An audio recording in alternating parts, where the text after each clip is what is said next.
اما بعد فاعوذ باللہ من الشیطان الرجیم بسم اللہ الرحمن الرحیم وما ارسلناک الا رحمتا للعالمین عن انس بن مالک رضی اللہ تعالی عنہ قال قال رسول اللہ صلی اللہ علیہ وسلم لا يؤمن احدكم حتى اكون احب الیہ من والدیہ وولدہ والناس اجمعین رواہ الامام الہمام البخاری فی صحیحہ صدق اللہ العظیم وبلغنا رسولہ النبی الأمی الکریم ونحن على ذلك لمن الشاہدین والشاکرین والحمد للہ رب العالمین۔ معزز دوستو، اللہ رب العزت کا کرم فضل احسان ہے کہ اللہ پاک نے ہمیں دین کے ساتھ اور حضور پاک کے کلمے کے ساتھ جڑنے کی اور حضور علیہ السلام کے شریعت کی بات سننے کی توفیق عطا فرمائی ہے۔ میرے دوستو، قرآن کریم میں رب العزت ارشاد فرماتے ہیں لَإِن شَكَرْتُمْ لَأَزِيدَنَّكُمْ، آپ کو نعمت ملے اس نعمت پر آپ اللہ کا شکر ادا کریں تو یہ چیز پر آپ کی نعمت کو بڑھا دیا جائے گا۔ وَلَئِن كَفَرْتُمْ إِنَّ عَذَابِي لَشَدِيدٌ، اور اگر آپ نے نعمت کو ٹھکرایا اور کفران نعمت کر کے ناشکری کر لی، اللہ فرماتے ہیں پھر میرا عذاب بہت سخت ہے۔ اس سے ہمیں ایک بات سمجھ آتی ہے، رسول اللہ صلی اللہ علیہ وسلم جیسی نعمت اس کائنات میں موجود نہیں ہے۔ حضور پاک صلی اللہ علیہ وسلم جیسی نعمت عظمیٰ کا وجود اور کہیں نہیں ہے۔ ہم آخری نبی کی امتی ہیں، رسول اللہ کی امتی ہیں، تو اس نعمت پر بھی اللہ کا جتنا شکر ادا کریں اتنا اللہ پاک ہماری امت میں رتبے کو بڑھا دیں گے۔ میرے دوستو، رسول اللہ صلی اللہ علیہ وسلم کی امت میں ہونے کا شرف یہ بہت بڑا ہے۔ حضور پاک سے پہلے انبیاء آئے ہیں اور ان انبیاء نے بھی حضور پاک کی امت کا ذکر کیا ہے۔ سیر کی کتابوں میں ہے، حضرت نوح علیہ السلام کے پاس ایک عورت آئی، اس نے آ کر عرض کیا میرے ساتھ ایک مسئلہ ہے، اگر آپ دعا کریں گے میرا وہ مسئلہ اور پرابلم حل ہو جائے گی۔ حضرت نوح علیہ السلام نے پوچھا کیا مسئلہ ہے؟ وہ خاتون کہنے لگی میرے بچے بچپن میں فوت ہو جاتے ہیں۔ حضرت نوح نے فرمایا میں اللہ سے دعا کرتا ہوں اللہ تیری اولاد کو زندگی دے، اللہ پاک تیری اولاد کی عمر کو بڑا کرے۔ اس خاتون نے کہا جزاک اللہ۔ ان نے پوچھا کس عمر میں آپ کے بچوں کا انتقال ہوتا ہے؟ وہ کہنے لگی یہی 250 سال، 300 سال، 350 سال کے ہو کر فوت ہو جاتے ہیں، کیونکہ وہ عمریں تو 1000 سال کی تھی تو 300 سال تو بچپنا تھا۔ انہوں نے فرمایا اے خاتون یاد رکھنا ایک امت آخری نبی کی ایسی بھی آئے گی جس کی اوسط عمر 60 سال سے 100 سال ہوگی، وہ عمر والی امت بھی آئے گی۔ اس عورت نے کہا اللہ اکبر، یہ عمر مجھے ملے تو ایک سجدے میں گزار دو۔ آج ہم اور وہ تھوڑا فرق کر کے دیکھیں۔ حضور پاک علیہ الصلوۃ والسلام نے فرمایا اعمار امتی من 60 الی 90، فرمایا میری امت کی عمریں جو ہیں وہ 60 سے لے کر 90 یہ اوسط عمریں ہیں، الا عقل خال خال کوئی اس سے اوپر جائے۔ آج دیکھیں 2021 ہے، آج 2021 ہے، اگلا 100 سال 2121 جب آئے گا ہم میں سے کوئی ایک اس دھرتی پر موجود نہیں ہوگا۔ اس عمر کی قدر کیجئے، اس طرح ذکر پچھلوں نے کیا، اور حضور علیہ السلام کی امت کے لیے تو بطور خاص دعائیں مانگی ہیں۔ 2 پیغمبروں کی دعاؤں کا ذکر کتابوں میں ملتا ہے، حضرت موسیٰ علیہ السلام اور حضرت عیسیٰ علیہ السلام۔ اللہ مجھے آخری نبی کی امت سے پیدا کر دے، رب نے دعا قبول کی ہے حضرت عیسیٰ علیہ السلام کی۔ حضرت عیسیٰ نبی بھی ہیں اور آخری نبی کے امتی بھی ہیں۔ حضور پاک علیہ السلام نے فرمایا، مسند ابی یعلا جلد نمبر 11، حضرت ابو ہریرہ رضی اللہ عنہ کی صحیح حدیث ہے، حضور علیہ السلام نے فرمایا لَيَنزِلَنَّ ابن مریم فیکم، حضرت عیسیٰ کے بیٹے، حضرت مریم کے بیٹے حضرت عیسیٰ علیہ السلام آپ میں نازل ہوں گے، امامہ و حکمہ، امام اور حکمران بن کے نازل ہوں گے، وَلَيَقْتُلَنَّ الْخِنْزِيرَ، خنزیر کو قتل کریں گے، مراد یہودیت مٹا دیں گے، وَلَيَكْسِرَنَّ الصَّلِيبَ، صلیب کا معنی عیسائیوں نے صلیب گلے میں لٹکائی کہ hanging to the till death, حضرت عیسیٰ کو پھانسی تک لٹکا دیا گیا، تو یہ ان کا جھوٹ ہے۔ حضرت عیسیٰ آئیں گے تو عیسائیت بھی ٹوٹ جائے گی، ان کا عقیدہ ختم ہو جائے گا۔ حضور نے فرمایا وَلَا يُعْرَضَنَّ عَلَيْهِ الْمَالُ فَلَا يَقْبَلَنَّهُ، حضرت عیسیٰ پر مال پیش ہوگا، مال کی فراوانی ہوگی، وہ مال قبول نہیں کریں گے، جزیہ موقوف کر دیں گے۔ ثُمَّ لَيَأْتِيَنَّ عَلَىٰ قَبْرِ حَاجًّا أَوْ مُعْتَمِرًا، حج یا عمرے کے سفر میں، او کما قال، تشریف لائیں گے حضور کی قبر پہ، جب آئیں گے حضور پاک پر سلام کریں گے، وَلَا أَرُدَّنَّ عَلَيْهِ، اور میں نبی ان کے سلام کا جواب دوں گا۔ اب دعائیں تو سب نبیوں کی مشہور، لیکن قبول حضرت عیسیٰ کی ہوئی امت محمدیہ میں آنے کے لیے۔ میں سوال کرنے لگا ہوں حضرت عیسیٰ کی قبول کیوں ہوئی ہے؟ باقی کسی نبی کی دعا اللہ نے یوں قبول نہیں کی کہ اس نبی کو آخری نبی کا امتی بنا دیں۔ میرے دوستو، ہم علماء دیوبند ہیں اور اپنے دیوبند کے تعلق کو بطور شکر اور فخر پیش کرتے ہیں کہ ہمارے اکابرین کو اللہ نے علم سے، درجے سے، فضیلت سے نوازا ہے۔ قاسم العلوم والخیرات، بانی دارالعلوم دیوبند، حجت الاسلام والمسلمین، حضرت امام مولانا محمد قاسم النانوتوی، اللہ اس کی قبر پہ کروڑوں اربوں رحمتیں نازل فرمائے، ان کی اولاد نے ان کے علوم کو لے کر آگے چلے ہیں۔ قاری محمد طیب قاسمی رحمہ اللہ حضرت نانوتوی کے پوتے ہیں، نصف صدی تک دارالعلوم دیوبند کے محتمم رہے ہیں۔ وہ فرماتے ہیں کلمات طیبات اٹھائیے، جسے خطبات حکیم الاسلام کہتے ہیں، اس میں نزول مسیح کی حکمت کے تحت ان کا ایک واعظ موجود ہے۔ وہ فرماتے ہیں حضرت عیسیٰ نے دعا مانگی، مولا مجھے محمد کریم علیہ التحیت والتسلیم کی امت سے پیدا فرما دے، لیکن پیدا نہیں کیا، باقی امت سے پیدا کیا، تو مجھے اس نبی کا امتی بنا دے۔ رب نے ان کی دعا کو قبول کیا، آسمانوں پر اٹھایا، زندہ سلامت موجود ہیں۔ حضور علیہ السلام گئے، معراج کی رات حضرت عیسیٰ سے ملاقات ہوئی ہے۔ حضرت عیسیٰ زمین پر تشریف لائیں گے، نبی بھی ہوں گے، حضور کے امتی بھی ہوں گے۔ کوئی کہے نا حضور کے بعد تو ختم نبوت ہے، اب کیسا نبی آیا؟ یہاں لوگ غلطی کرتے ہیں، وہ کہتے ہیں نبی نہیں ہوں گے، امتی ہوں گے۔ نانا بابا، وہ نبی بھی ہوں گے، امتی بھی ہوں گے۔ اب آپ کہیں گے حضور کے بعد نبی آیا، تو عقیدہ ختم نبوت کا مطلب سمجھو۔ ختم نبوت کا مطلب ہے حضور پاک صلی اللہ علیہ وسلم کے بعد کوئی نبی پیدا نہیں ہوگا۔ حضرت عیسیٰ تو پہلے سے پیدا شدہ ہے۔ ختم نبوت کا یہ معنی نہیں ہے کہ حضور کے بعد نبی نہ آئے، لفظ ہے نبی پیدا نہیں ہوگا۔ حضرت عیسیٰ کے ساتھ حضرت موسیٰ نے بھی آنا ہوتا نا، پھر بھی ختم نبوت میں فرق نہ پڑتا کہ وہ حضور سے پہلے پیدا شدہ ہے۔ تو حضرت عیسیٰ آئیں گے۔ اب ان کی وجہ فرماتے ہیں، اس کی وجہ ہے کہ قرآن کریم سورت نمبر 19 سورت مریم رکوع نمبر 2 پارہ نمبر 16 رب کائنات ارشاد فرماتے ہیں حضرت عیسیٰ علیہ السلام جب پیدا ہوئے ہیں تو حضرت عیسیٰ کی پیدائش کا ذکر اللہ کے قرآن نے بڑی تفصیل سے کیا ہے۔ میں ذرا آپ کے سامنے حضرت عیسیٰ کی پیدائش اور امت میں آنے کی وجہ دیتا ہوں۔ قرآن کریم بتاتا ہے وَاذْكُرْ فِي الْكِتَابِ مَرْيَمَ إِذِ انتبذت مِنْ أَهْلِهَا مَكَانًا شَرْقِيًّا۔ حضرت عیسیٰ علیہ السلام کی والدہ حضرت مریم یہ ایک علیحدہ مکان میں غسل کے لیے تشریف لے گئی ہیں۔ فَاتَّخَذَتْ مِن دُونِهِمْ حِجَابًا، ارد گرد کپڑا لٹکایا، پردہ کیا، اور غسل کی تیاری فرمانے لگی ہے۔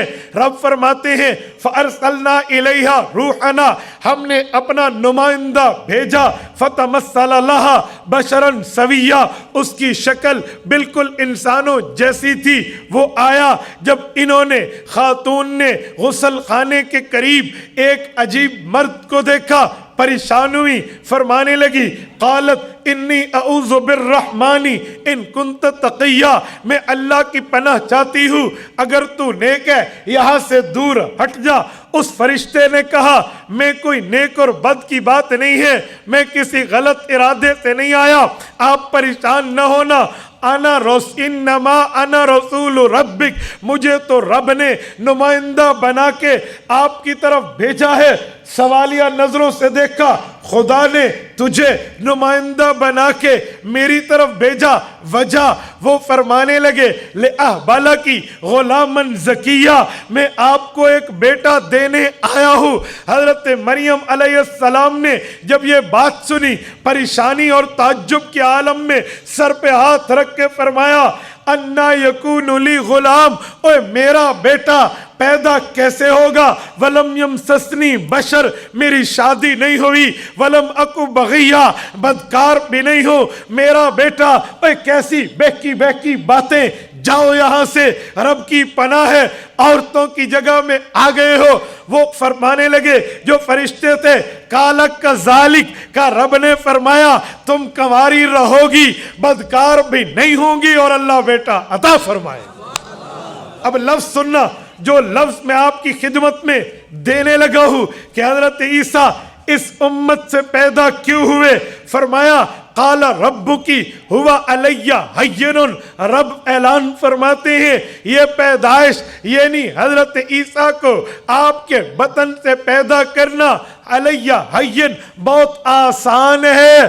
یہ انسان کے دماغ کے مطابق رب نے سمجھایا، انسان کے دماغ میں آتا ہے خاوند اور بیوی ملیں تو بچہ پیدا ہوتا ہے، لیکن حضرت آدم اور اماں حوا بغیر ماں باپ کے رب نے پیدا کیے ہیں، تو اللہ نے سمجھانے کے لیے فرمایا کہ وہاں تو ماں باپ بھی نہیں تھے، وہ پیدا ہو گئے، اب ماں تو ہے، بڑا آسان ہے پیدا کرنا۔ قال ربکی ہوا علیہ ہین، لفظ سننا یاد رکھنا، یہ محل استشہاد ہے۔ وَلِنَجْعَلَهُ آیَةً لِلنَّاسِ وَرَحْمَةً مِنَّا، ہم چاہتے ہیں ہم حضرت عیسیٰ علیہ السلام کو ایک لوگوں کے لیے نشانی بنائیں، وَرَحْمَةً مِنَّا، اور اپنی خاص رحمت سے اسے نوازیں۔ بات یہاں ختم ہے، اگر کہو تو میں اس قصے کو پورا کر لوں، یہ واقعہ سن لینا توحید پر بڑا کام آئے گا، میں پورا کرتا ہوں پھر میں اپنے مضمون پر آؤں گا۔ اللہ فرماتے ہیں وَكَانَ أَمْرًا مَقْضِيًّا، مریم ڈر نہیں، خوف نہ کر، پریشان نہ ہو، یہ طے شدہ بات ہے، ہو چکی ہے، ایسے بچہ پیدا ہوگا، یہ بات کہی اور حضرت جبرائیل نے ٹھہرے ہوئے یوں پھونک ماری۔ قرآن کریم کہتے ہیں فَحَمَلَتْهُ، فوراً امید سے ہو گئی۔ جب انہیں امید ہو گئی، غسل بھول گیا، نہانا بھول گیا، فَانْتَبَذَتْ بِهِ مَكَانًا قَصِيًّا، ایک جگہ ٹھہر کر غسل پہ آئی تھی، ادھر سے بھی دور چلی گئی اور اپنے پیٹ پہ ہاتھ رکھ کے پریشان ہو کے آ گیا۔ ابھی یہی بات چل رہی، فَأَجَاءَ الْمَخَاض، پین آف دا ڈیلیوری، جو بچے کی پیدائش میں تکلیف ہوتی ہے، جو درد آتا ہے، درد ذہ، قرآن کریم کہتا ہے وہ درد شروع ہو گیا۔ اِلَى جِذْعِ النَّخْلَةِ، اور کوئی نہیں تھا، حضرت مریم تھی، ایک کھجور کا خالی تنا تھا، اس کے ساتھ ٹھہری ہیں، درد ذہ شروع ہوا، یہ پریشان ہوئی، تو اس پریشانی میں دو باتیں سوچی۔ نمبر ایک، میں کنواری ہوں، شادی شدہ بھی نہیں ہوں، لوگوں کو کیا منہ دکھاؤں گی، یہ کیا ہوا، یہ تو رب کی بات مجھ سے ہوئی، اوے لوگوں کے سامنے ظاہر کیسے ہوگا، یہ تو بے عزتی ہے، خاندان کی بے عزت ہی ہے میری ذات کی نمبر 1۔ نمبر 2 پریشانی یہ ہوئی میرے مولا بچہ جنتے وقت بچی کے پاس عورتیں ہوتی ہیں، بڑی ہوتی ہیں، بوڑھیاں ہوتی ہیں، مائیں دادیاں ٹھہرتی ہیں، تسلی دیتی ہیں، دلاسے دیتی ہیں، حوصلہ دیتی ہیں، میں تو اکیلی، میرے پاس کوئی مرد تو ہے نہیں، عورت بھی نہیں ہے، ماں بھی نہیں ہے، دادی پھوپھو خالہ بھی نہیں ہے، میرے مولا بچہ پیدا ہو میں اس تکلیف کو اکیلے کیسی جی لوں گی، یا لیتنی مت قبل ھذا، اس غم میں کہنے لگی اے کاش مریم تجھے موت آ جاتی، آج اس دن دیکھنے سے پہلے تو مر چکی ہوتی، وکنت نسیا منسیا، اور بھولی بسری ہو جاتی، لوگ کہتے ہاں ہاں کوئی مریم تھی، وہ تمہیں یاد ہی نہ کرتے۔ یہ عالم حضرت مریم کے حالات میں یہ معاملہ چل رہا ہے، یہ تکلیف ہونی آئی تو رب نے جب بچہ دیا تو تکلیف سے بچانا بھی اللہ کا کام ہے، تکلیف سے نجات دینا بھی میرے مولا کا کام ہے، اس کا انتظام بھی اللہ نے کر دیا۔ یہ پریشان ہے اور اللہ فرماتے ہیں فناداہا من تحتہا، پیچھے سے ایک اس سائیڈ سے آواز ہم نے دلائی، فناداہا من تحتہا اللہ تحزنی، پریشان نہ ہونا، غم نہ کرنا، تکلیف کے اوپر بے صبری کی کوشش نہ کرنا، یہ بچہ ہم نے دیا ہے، انتظام بھی ہم کریں گے، تیری عزت پر کسی قسم کا حرف نہیں آنے دیں گے۔ جب یہ آواز آئی امید بندھی، واہ یہ تو واقعی رب کے انعامات، اکرام، اعزاز، احترام، درجہ، فضیلت، مرتبہ، رتبہ، حیثیت، ویلیو مل رہی، دل بڑا کیا، حوصلہ مند ہوئی، تو فوراً اس فرشتے نے ایک اور لفظ کہا قد جعل ربکی تحتکی سریہ، پانی چاہیے، یہ ادھر دیکھ۔ حضرت مریم نے دیکھا تو چشمہ جاری ہو گیا، تنا کھجور کا خشک ہے، یہ چشمہ پہلے ہوتا تو وہ تر و تازہ ہوتا، وہ کھجور کا تنا خشک ہے، الا جز ان نخلا، جز کہتے ہیں منڈ کو، سوکھے تنے کو، چشمہ جاری ہو گیا۔ انہوں نے دیکھو تو پانی، ضرورت پڑے گی تو پانی میں پی لوں گی۔ اچھا اب بھوک کی بات آئی نا تو اللہ نے اس کا انتظام کیا، فرمایا وَهُزِّي إِلَيْكِ بِجِزْءِ النَّخْلَةِ، مریم اس سوکھے تنے کو ہاتھ سے پکڑ اور اپنی طرف کھینچ کے ہلا، ہلانے کا معنی یوں ہلاؤ تو جیسے بیری سے پتے گرتے ہیں، بیری سے بیر گرتے ہیں اور پھلدار درخت سے پھل گرتا ہے، اسے ہلا۔ حضرت مریم کے دل میں آیا میرے مولا تنا سوکھا، اوپر خالی چیزیں، میں جو ہلاؤں گرے گا کیا، میری ضرورت کیا پوری ہوگی؟ رب نے فرمایا سوکھے تنے کے سبب کو نہ دیکھ، مسبب الاسباب کو دیکھ، تو ساکت علیک رطبا جنیہ، ہلانا تیرا کام ہے، تر و تازہ کھجور اتارنا ہمارا کام ہے۔ رطبا جنیہ، رطب کھجور کو کہتے ہیں، جنیہ تر و تازہ کو کہتے ہیں۔ فرمایا تو ساکت علیک، ہلانا تیرا کام ہے، سبب اختیار تو کر، مسبب الاسباب کا منظر دیکھ ہوتا کیا۔ اچھا تو ساکت علیک رطبا جنیہ، یہ کھانے کا انتظام بھی ہو گیا، پینے کا انتظام بھی ہو گیا، لیکن دل میں پریشانی تو ہے نا، کھانا پینا تو مل گیا لیکن پریشانی، کڑھن، دقت، تکلیف وہ تو ہے۔ اللہ نے اس کا بھی انتظام فرمایا کہ ڈر نہیں، حالت ڈر میں بندہ کھا نہیں سکتا، حالت خوف میں بندہ پی نہیں سکتا، خوف ختم کر، فکلی، کھانا شروع کرو، وشربی، پانی پینا شروع کرو، وقرری عینا، بچہ پیدا ہو چکا تھا، اسے دیکھ کے اپنی آنکھیں ٹھنڈی کر لے۔ کیا 9 ماہ اور کیا تکلیف اور کیا حمل کے معاملات، رب نے بچا لیا۔ فرمایا فکلی، کیا چیز؟ رطبا جنیہ، وشربی، پی، کیا چیز؟ تحت کی سریہ، وقرری عینا، آنکھ ٹھنڈی کر، کس سے؟ عیسیٰ علیہ السلام۔ اچھا فوراً حضرت مریم کے دل میں آیا بچہ لے کر جاؤں گی، فیملی ممبرز، خاندان والے، گھر والے، علاقے والے اور رشتہ دار، عزیزان، کوئی میری ماں، بہن، بیٹی یا اس طرح پوچھے یہ کیا ہے، رب کیا جواب دوں؟ اللہ نے جو جواب دیا ہے نا، اس جواب میں بھی امتحان ہے لیکن نعمت کی اعطا ہے۔ فَإِمَّا تَرَيِنَّ مِنَ الْبَشَرِ أَحَدًا، کوئی بندہ نظر آئے اور پوچھے، فقولی، ایک ہی جملہ کہنا، انی نظرت للرحمن صوما فلن اکلم اليوم انسیا، میں نے چپ کا روزہ رکھا ہے، میں جواب نہیں دیتی۔ لو جی، لو یہ حالات ہے۔ اللہ سبب کے اوپر نظر ختم کرا کر مسبب الاسباب پہ، اسے توحید کہتے ہیں۔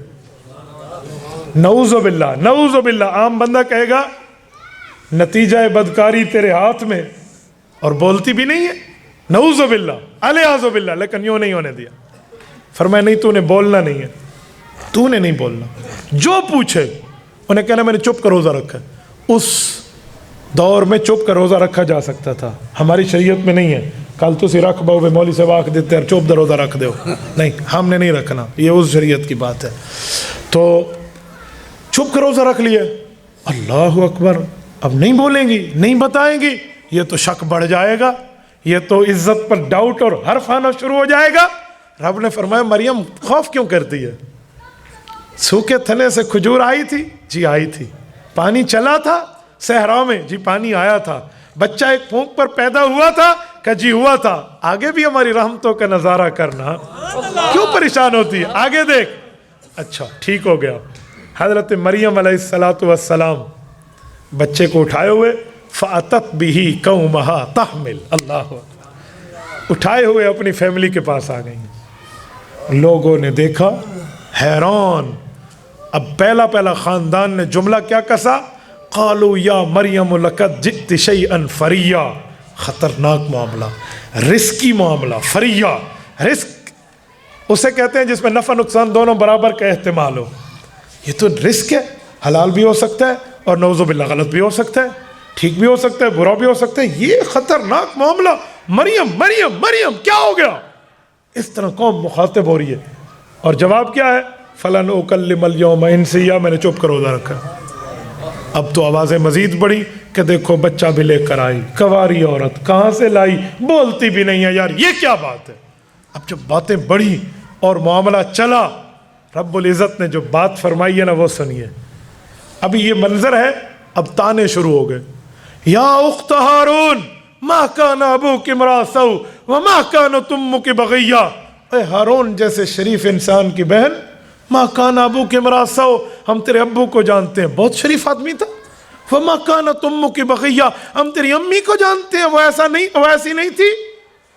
عمران، مریم بنت عمران ہے نا، تو مریم ہم عمران کو جانتے ہیں، تیرے ابو کوئی برے نہیں تھے، بہت نیک آدمی تھے، تیری ماں بہت اچھی خاتون تھی، تو نے کیا کیا؟ اب یہ تانے بھی شروع ہو گئے، الزامات بھی شروع ہو گئے، اور جواب میں صفائی نہیں دینی، چپ کر روزہ۔ اللہ اکبر، امتحان پہ امتحان دیکھیں۔ تو اب اللہ نے بتایا تھا کہ جب معاملہ سر سے گزرے نا، پھر ایک کام تو نے کرنا ہے، اگلا کام ہم نے کرنا ہے۔ قوم کے اعتراضات بڑھے، اشکالات و سوالات بڑھے، تجسس بڑھا، تو فرمایا فَأَشَارَتْ إِلَيْهِ، اس بچے سے بات کر لو۔ اب ایک درجہ اوپر قدم رکھ کے قوم نے کہا عجیب بات، کنواری بیٹا بھی لائی، بولتی بھی نہیں ہے، اور ہمیں کہتی ہے شیر خوار دودھ پینے والے بچے سے بات کر لو، عجیب۔ اب یہ قوم نے لفظ بولا ہے، قرآن کریم نے اس لفظ کو ذکر کیا ہے، قالوا کیف نکلم من کان فی المہد صبیا، ہم سے مذاق کرتی ہو، گود میں دودھ پیتے بچے سے ہم گفتگو کریں؟ اللہ اکبر، یہی جملہ ان قوم کے منہ سے نکلنا تھا، حضرت عیسیٰ بول پڑے، قال انی عبد اللہ آتانی الکتاب وجعلنی نبیا وجعلنی مبارکا اینما کنت واوصانی بالصلاة والزکاة ما دمت حیا وبرا بوالدتی ولم یجعلنی جبارا شقیا والسلام علی یوم ولدت ویوم اموت ویوم ابعث حیا۔ یہ بچے نے، دودھ پیتے بچے نے ماں کی گود میں عربی میں تقریر شروع کر دی۔ اب تو جتنے الزامات لگے، جتنے اعتراضات آئے، جتنے تانے آئے، وہ سارے تانے، الزامات، سوالات و اشکالات ایک پھونک سے ہوا میں اڑ گئے۔ اب تو حیران، اوے چپ کا روزہ اس کا سچا تھا، اور یہ عورت بری نہیں ہے، یہ بالکل ٹھیک ہے۔ اور بچہ بول رہا، آنکھیں پھٹی رہ گئی، بچہ بات کر رہا ہے، انی عبداللہ، اے مجھے غلط نہ سمجھنا، میں اللہ کا بندہ ہوں، آتانی الکتاب، رب نے مجھے انجیل دینی ہے۔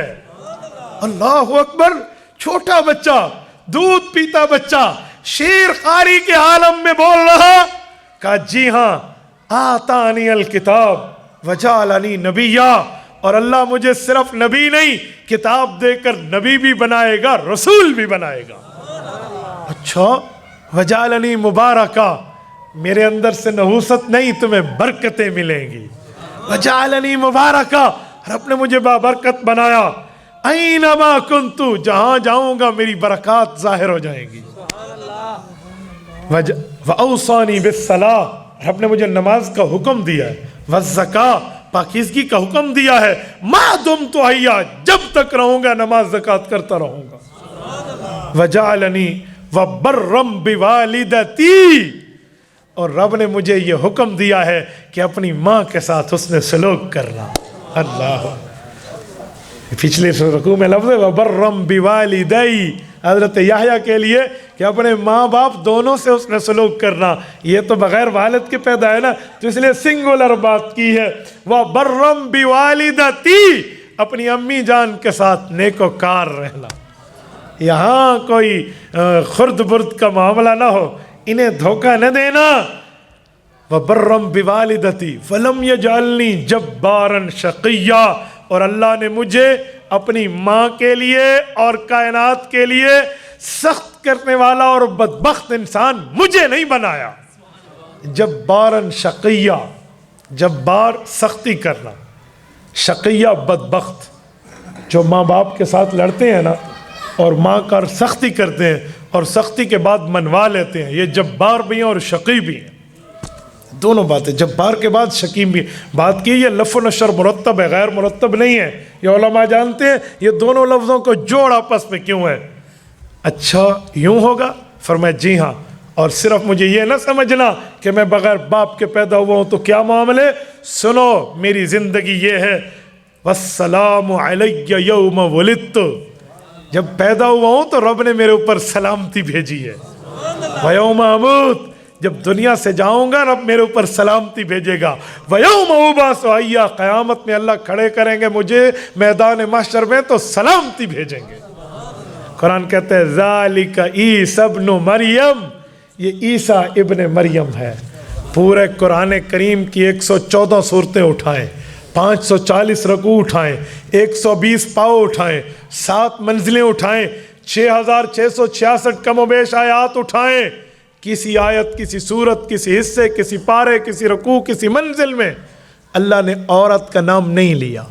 الحمد کی الف سے والناس کی سین تک خاتون کے نام کا بھی پردہ ہے، لیکن یہاں اللہ پاک نے خاتون کا نام لیا ہے ذالک عیسی ابن مریم کہہ کر کہ عقیدہ توحید برقرار رہے، عقیدہ توحید برقرار رہے، یہاں اس پر کوئی ڈاؤٹ نہ آئے، کوئی اعتراض نہ آئے۔ میرے دوستو تفصیل آگے بھی ہے، میں اصل میں بات جو کرنا چاہ رہا تھا اس لمحے میں آپ کو رکوع کا ترجمہ سنا گا، میرا عنوان نہیں تھا، میں ابھی عنوان پہ لاتا ہوں۔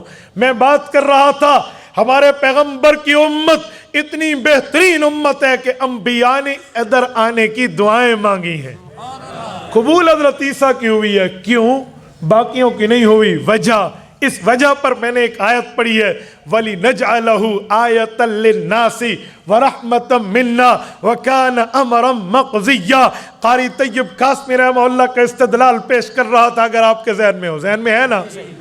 حضرت قاری صاحب فرماتے ہیں کہ حضور اور حضرت عیسیٰ علیہ السلام میں بہت سی چیزیں مشترک ہیں، مماثلت ہے، دونوں میں یکسانیت ہے، یکساں ہے، اسی وجہ سے اللہ نے حضرت عیسیٰ کو امت محمد میں آنے کے لیے چنا، کہ وہ یکسانیت کیا ہے؟ کہ پہلی چیز یہ ہے، سورۃ انبیاء میں حضور پاک کے لیے رب نے فرمایا وَمَا أَرْسَلْنَاكَ إِلَّا رَحْمَةً لِلْعَالَمِينَ، پیغمبر جہانوں کے لیے رحمت ہے۔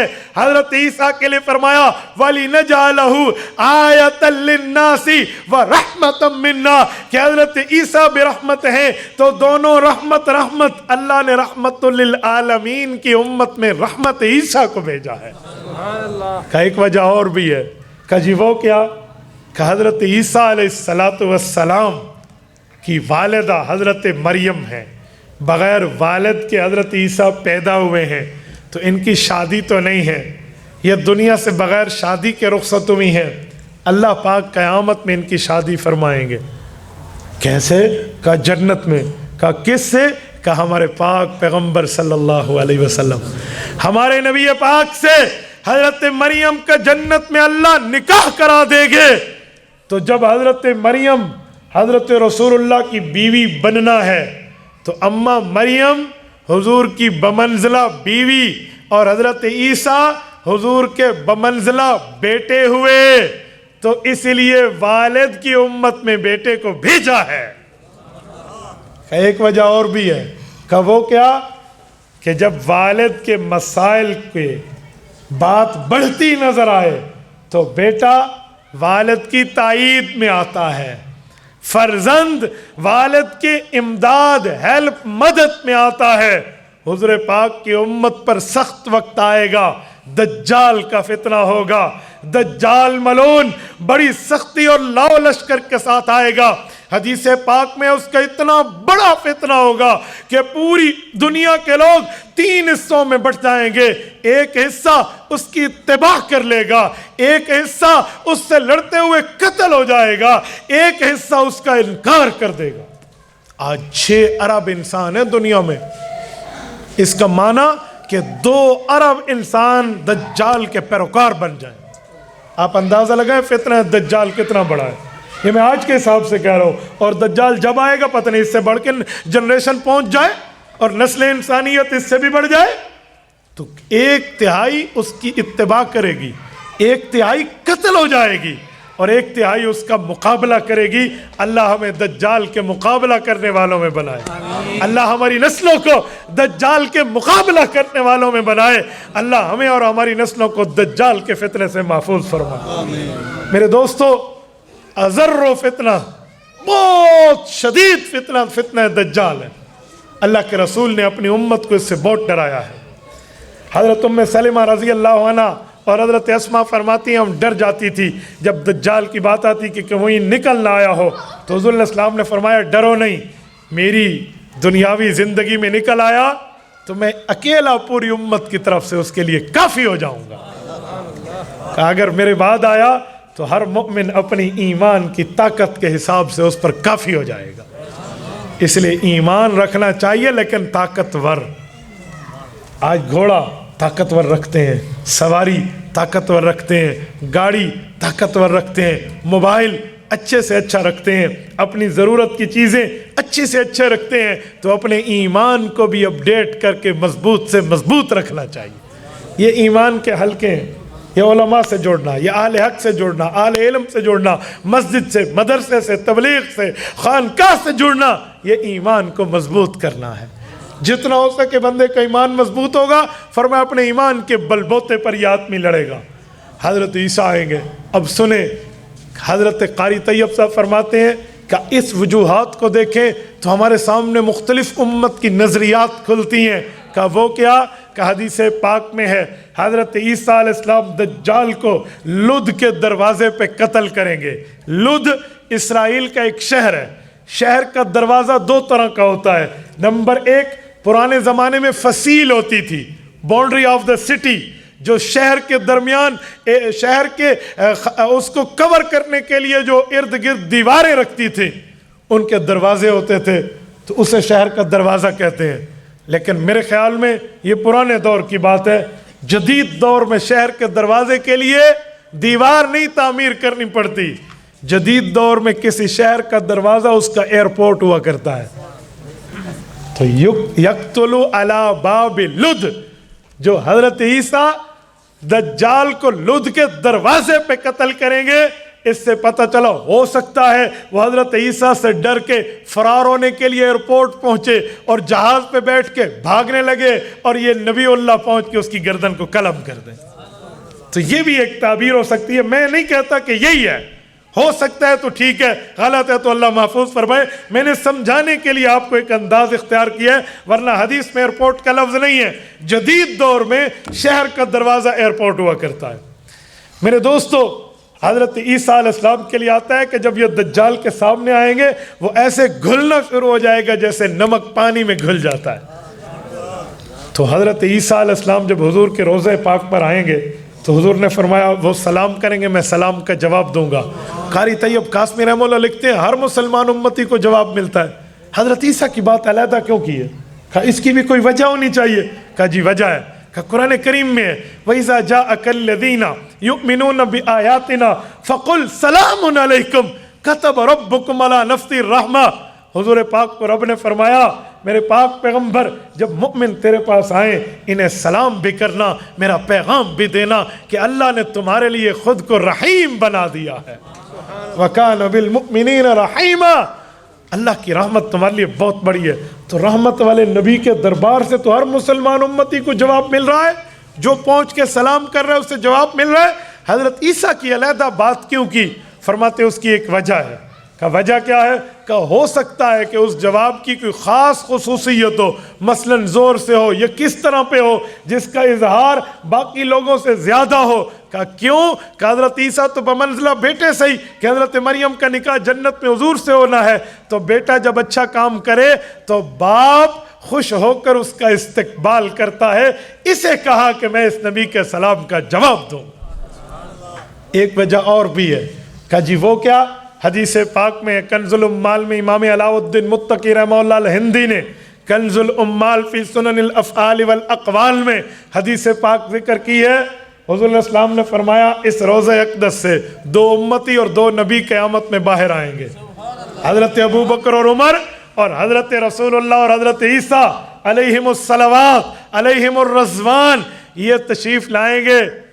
2 نبی اور 2 امتی، آج 3 قبریں روضہ اقدس پہ ہیں، اللہ آپ کو لے جائے، اللہ آپ کی برکت سے ہمیں بھی لے جائے۔ میرے دوستو، رسول اللہ کی روضہ رسول پر جاؤ، اللہ کی قسم بندہ دنیا بھول بیٹھتا ہے۔ حقیقت میں میرے سامنے رب کا قرآن ہے، میں جھوٹ بولوں اللہ ہم سے مدد کھینچ لے، واللہ نہیں پتہ چلتا کہ ہم زمین پہ ٹھہرے ہیں یا کہیں اور ٹھہرے ہیں، حقیقت میں نہیں سمجھ آتا۔ اس روضہ اقدس پہ جا کے بندہ اپنے ہوش کھو بیٹھتے، اگر تصور حال میں اتر کے بندہ سوچے نا کہ میں اس جگہ ٹھہرا ہوں جس کے لیے کائنات کو وجود دیا گیا، میں اس کے سامنے ٹھہرا ہوں جس کے لیے جبرائیل عرش تا فرش خادم بن کے آیا کرتا تھا، جس کے لیے قرآن کریم کی آیات یہاں اترے کرتے تھے، اور ان جگہوں میں یہ لوگ رہتے تھے جن کو قرآن نے اولئک حزب اللہ کہہ کر رضی اللہ کا سرٹیفکیٹ دیا۔ بندہ حیران ہو جاتا ہے اس جگہ پہ۔ اللہ آپ لوگوں کو لے جائے، اللہ آپ کی برکت سے ہمیں بھی لے جائے۔ تو اس جگہ آپ جائیے تو قبریں 3 ہیں، رسول اللہ پر سلام ہے، حضرت ابو بکر پر سلام ہے، حضرت عمر پر سلام ہے، لیکن 4تھی جگہ باقی ہے، 4تھی جگہ خالی ہے، وہ اسپیس موجود ہے، ادھر حضرت عیسیٰ علیہ السلام کی قبر بننی ہے۔ جب حضرت عیسیٰ وہاں دفن ہوں گے تو کہا وہاں کیوں دفن ہوں گے؟ تو قاری صاحب رحمہ اللہ نے اس کی بھی وجہ بتائی کہ اس کی وجہ یہ ہے جب بیٹا اچھا کام کرے اور باپ خوش ہو تو والد اپنی اولاد کو اپنے ساتھ نشست پر بٹھاتا ہے اور بتاتا ہے میرے اس بیٹے نے یہ جواں مردی کا کام کیا ہے۔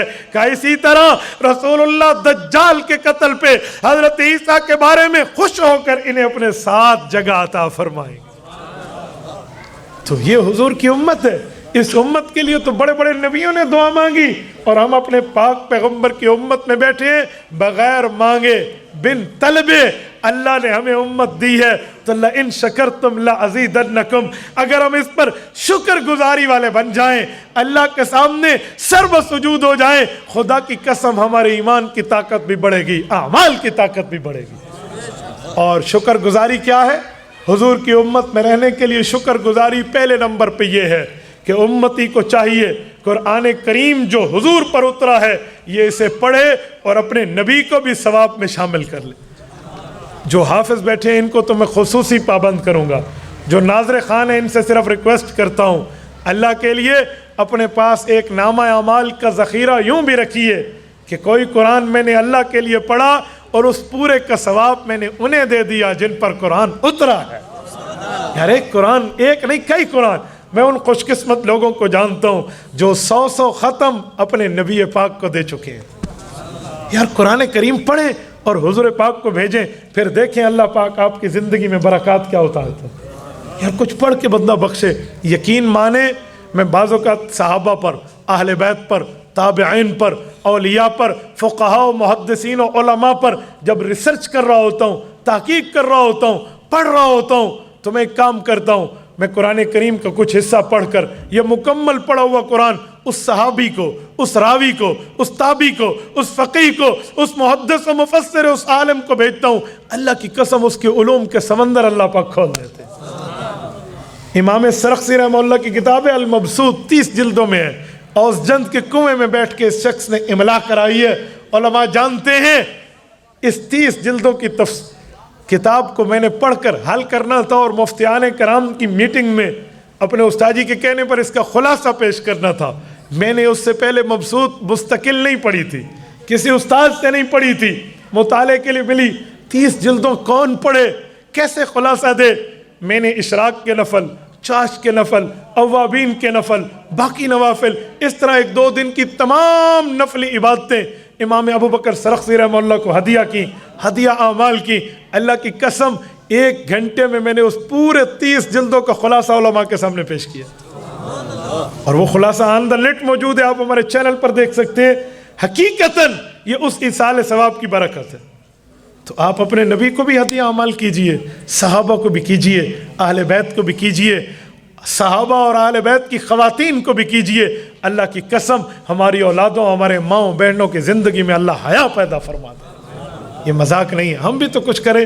یہ ہوتا ہے اپنے ایمان کو مضبوط کرنا، یہ ہوتا ہے اپنے ایمان کو طاقتور کرنا۔ میرے دوستو یاد رکھیں، جب بندہ ایک دوسرے کو ملتا بعد میں ہے، ایک دوسرے کو ہدیہ بھیجتا رہتا ہے، جب ملتا ہے تو کہتے او یہ وہی ہے جس کا تحفہ مجھے آتا رہا، اور تم پڑھ کے نبی اور صحابہ اور اہل بیت کو بخشو گے۔ کل قیامت میں حوض کوثر پر ملاقات ہوگی، اور یقیناً ہوگی آمنہ کے در یتیم پہچان جائیں گے، اس کی ہدیہ آیا کرتے تھے، اور یہ صحابہ اور اہل بیت پہچان جائیں گے، آیا کرتے تھے۔ ہم اپنی زندگیوں میں تبدیلی تو پیدا کریں، کچھ کر کے دیکھیں۔ میں آج آپ کو ایک تھیوری دے کر جا رہا ہوں، آپ اللہ کی قسم پڑھیے، مجھے نہ بتائیے، اپنے دل سے پوچھیے آپ کے ایمان کی کیفیت کہاں پہنچی، آپ کا معاملہ کہاں پہنچا ہے۔ ہم صرف بزرگوں کے نام لیوا تو بنتے ہیں، بابا نام لیوا نہیں، ان کو پڑھ کے بخشو، پھر دیکھو اللہ پاک آپ کے اوپر علوم اور رحمتیں کھولتا کیسے نہیں۔ تو ہمیں اس کی بھی فکر کرنی چاہیے، اپنے معاملات بھی ٹھیک کرنے چاہیے، اپنی اولاد کی تربیت بھی دین کی طرح کرنی چاہیے۔ میرے پاک پیغمبر کی سیرت کا خلاصہ، اسوہ کا خلاصہ، رحمتوں کا خلاصہ، برکتوں کا خلاصہ یہ ہے کہ ہماری زندگیوں میں حضور کے فرامین اعمال میں زندہ ہو جائیں، زندہ۔ ورنہ میں بولوں آپ سنیں، آپ واہ کہیں، کوئی ہاں کہے، کوئی نہ کہے، ہمیں اس سے کوئی فرق نہیں پڑے گا، ہمیں اس سے کوئی معاملہ نہیں ہوگا۔ معاملہ تب ہے جب ہماری زندگی میں آئے۔ عمل سے زندگی بنتی ہے، جنت بھی جہنم بھی، یہ خاکی اپنی فطرت میں نہ نوری ہے نہ ناری۔ ہمیں کچھ دیکھنا چاہیے۔ اللہ آپ کو رحم صراط مستقیم عطا فرمائے۔ اقول قولی ھذا واستغفر اللہ وآخر دعوانا ان الحمد للہ رب العالمین۔ گھوڑوں کو دموں والی حدیث پاک سلام والے ترک رفع دین کے بارے میں ہے، رکوع جاتے رکوع سے سر اٹھاتے کے بارے میں نہیں ہے۔ میرے بھائی گھوڑوں کے دموں والی رفع الیدین کی جو حدیث ہے وہ شاید آپ نے پڑھی نہیں ہے، یا پڑھی ہے تو سمجھی نہیں ہے۔ مسلم جلد نمبر 1 صفحہ نمبر 181 پر 3 حدیثیں ہیں، 2 حدیثیں سلام والی ہیں، ایک نماز پوری والی ہے۔ جو ہم پیش کرتے ہیں رکوع جاتے رکوع سے سر اٹھاتے کی نفی پر، اس میں سلام کا لفظ نہیں ہے، اس میں لفظ ہے، حضرت جابر ابن سمرہ فرماتے ہیں خرج رسول اللہ صلی اللہ علیہ وسلم کننا صلینا، ہم نماز پڑھ رہے تھے، رفع یدین کر رہے تھے، حضور پاک آئے تو حضور نے فرمایا مالی اراکم رافعی ایدیکم کانہا اذناب خیل شمس، یار یہ تم رفع الیدین نماز میں ایسے کر رہے ہو جیسے شریر گھوڑا دم ہلا رہا ہے، اسکنوا فی الصلاۃ، پوری نماز میں سکون کر لو۔ تو یہاں سلام کی بات نہیں ہے، پوری نماز کی بات ہے، اور یہ فرمان نبوی اور صحیح مسلم ہے، تو آپ نے اس کو سلام پہ فٹ کرنا ہے۔ تو روایتیں 3 ہیں، سلام کے لیے 2 اور ہیں اور مکمل نماز کے لیے 1 اور ہے، لیکن ڈنڈی دیوبندی نہیں مارنے دے گا، آپ نے ڈنڈی مارنی ہے۔ 2 روایتوں کو سلام کا لفظ اٹھا کے تیسری پہ فٹ کریں گے، نہ بابا ہم نے کچی گولیاں نہیں کھیلی۔ ایصال ثواب کے بارے میں بتائیں، جی ہاں، ایک ہوتا ہے نیکی کرو بدلہ خود لو، اسے کہتے ہیں ثواب، ایک ہوتا ہے نیکی کرو بدلہ دوسرے کو دو، اسے کہتے ہیں ایصال ثواب۔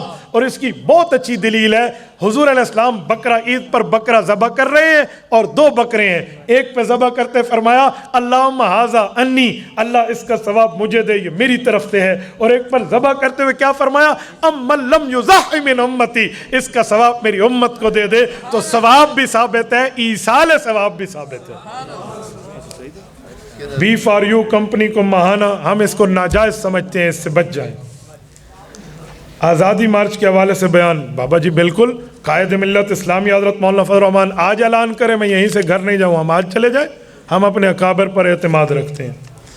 گھر میں کبوتر پالنا جائز ہے، کبوتر بازی کرنا حرام ہے۔ کبوتر پالنا اور ہے، کبوتر بازی کرنا اور ہے۔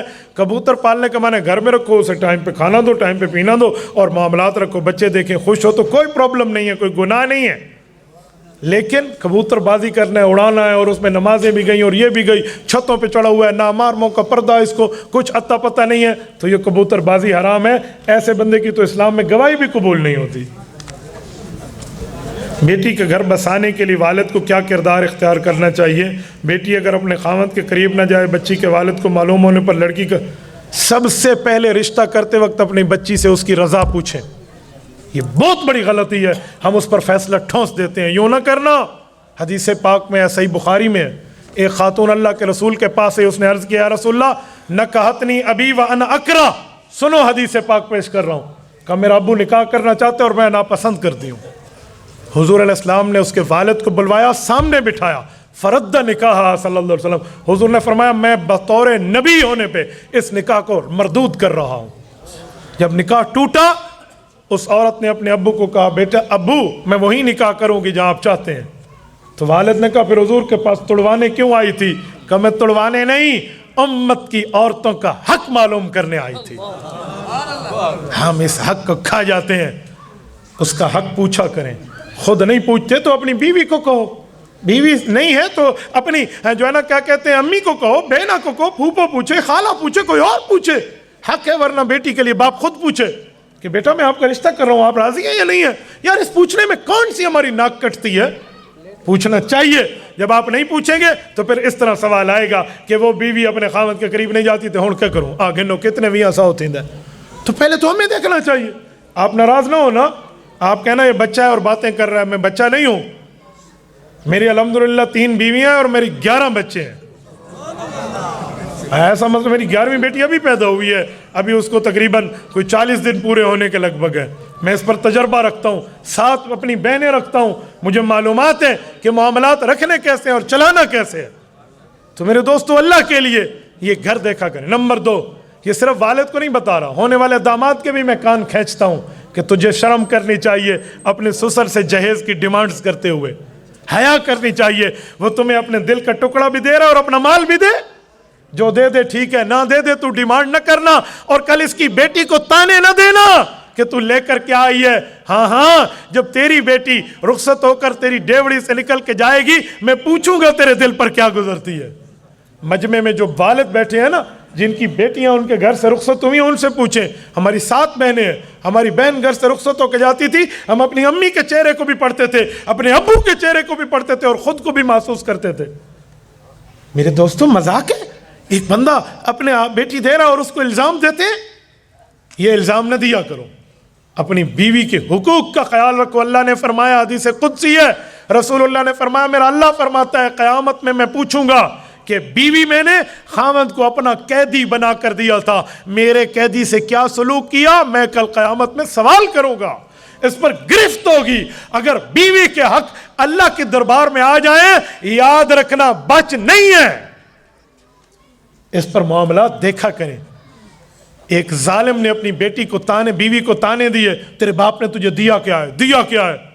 اللہ اکبر. میں اس کی اولادوں کی شادیاں اور آگے اس کی بچیوں کی لڑائیوں کے معاملات کے طلاق کے فتوے میں نے لکھے ہیں. میں ایک دن میں، یہ میرے سامنے اللہ کا قرآن ہے، میں جھوٹ بولوں اللہ مدد کھینچ لے گا. یہ موبائل میرے سامنے ہے. ایک دن میں ایک درجن مجھے طلاق کے فتوے بتانے پڑتے ہیں. ایک درجن. یہ میرے ساتھ گاڑی میں چلنے والوں سے پوچھ لیں، یہ آپ کو بتائیں گے. یہ بربادیاں امت میں کیوں آئی ہیں؟ اس کی وجہ ہم اپنا حق تو لیتے ہیں، دوسرے کا حق دیتے نہیں ہیں. خدا کے لیے حقوق دینا سیکھو، معاشرت کرنے سیکھو. عنوان سیرت النبی تھا، عنوان آپ معاشرت رکھتے تو پھر میں بتاتا بھی شادی کیا ہے اور بیاہ کیا ہے اور فلاں. آپ ایک ٹکٹ میں سارے مزے لینا چاہتے ہیں، یوں نہیں ہو سکتا. جزاکم اللہ تعالی. إلهي واسع الكرم ورب البيت والحرم إليك أتيت